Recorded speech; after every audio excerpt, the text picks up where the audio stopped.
Omar et sa femme sont brésiliens. Salam alaikum, salam alaikum. Et comme la plupart de ses fidèles, tout récemment convertis à l'islam.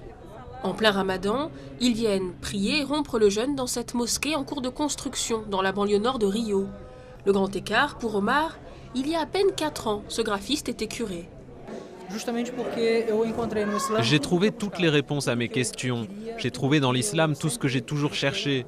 J'ai rencontré Dieu tel qu'il est, sans adaptation. Au Brésil, il y a encore une dizaine d'années, la majorité des musulmans étaient d'origine libanaise, syrienne et palestinienne. Mais aujourd'hui, 85% des musulmans de Rio sont brésiliens. Un changement en douceur dans le plus grand pays catholique du monde. Le Brésil est fait d'un mélange de cultures, donc les Brésiliens sont très adaptables et très tolérants. Ce chercheur de l'université de Rio ne voit aucune incompatibilité entre l'islam et la culture brésilienne. On a tendance à croire que la culture brésilienne, avec sa sensualité et son libéralisme, serait opposée aux règles de l'islam. Mais en fait, c'est une culture qui a beaucoup de règles conservatrices. Le contrôle moral, le contrôle de la sexualité.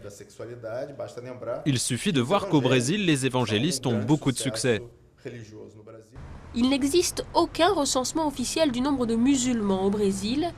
Le meilleur indicateur reste le nombre de mosquées dans le pays. On en compte 127, soit 4 fois plus qu'en 2000.